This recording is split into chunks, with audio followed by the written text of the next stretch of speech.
کیا لڑکی کے ذمے سسرال والوں کی خدمت کرنا ضروری ہے؟ بالکل نہیں۔ اس کے ذمے اپنے خاوند کی اور اس کے بعد وہ بھی والدین کا احترام ہے، ورنہ ذمے نہیں ہے اس کے۔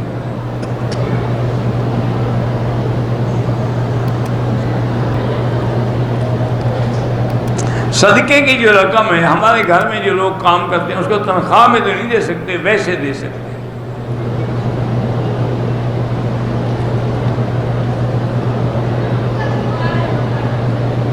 اگر کسی لڑکی سے نکاح ہو جائے، رخصتی نہیں ہوئی، رشتہ ٹوٹ جائے تو بالکل لڑکا طلاق دے۔ پھر ٹوٹ جانے کا کیا من، ٹوٹنا تو طلاق سے ہی ہے، ورنہ تو وہ بیچاری اسی کی بیوی رہے گی جب تک یہ طلاق نہیں دے گا۔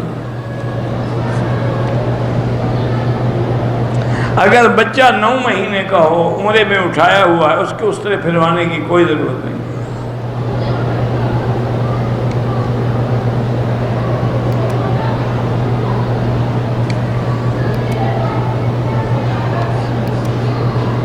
کیفل کا واقعہ کتابوں میں آتا ہے، میں نے نہیں پڑھا کہ ہر رات نہیں لڑکی سے زنا کر، پتہ نہیں کس کتاب میں آیا ہے۔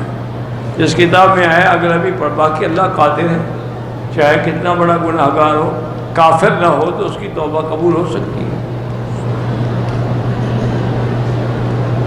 3 دن فوتیدگی کے بعد گھر کے باہر بیٹھنا تعزیت کے وہ جائز ہے۔ وضو گھر میں کرنا افضل ہے یا مسجد میں؟ گھر میں، مسجد کا پانی کیوں استعمال کرو؟ وہ تو مجبوری ہے کرنا پڑے تو کر لو۔ قیلولہ سنت ہے، حضور کھانے کے بعد تھوڑا آرام فرماتے ہیں۔ قسطنطنیہ کی جنگ میں کہتے ہیں کہ یزید ابن سفیان امیر تھے، اللہ عالم، یزید ابن ابی سفیان۔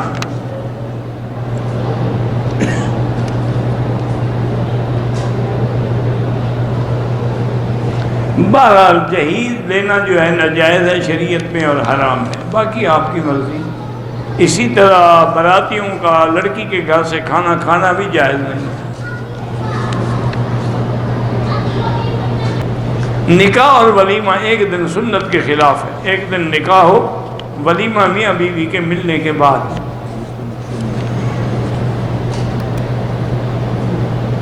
طواف ایک کے لیے ایک، عمرہ ایک کے لیے ایک، حج ایک کے لیے ایک، باقی دعا آپ سب کے لیے کر سکتے ہیں طواف کے بعد، اپنے عزیزوں کے لیے بھی اور تمام عالم اسلام کے مسلمانوں کے لیے بھی۔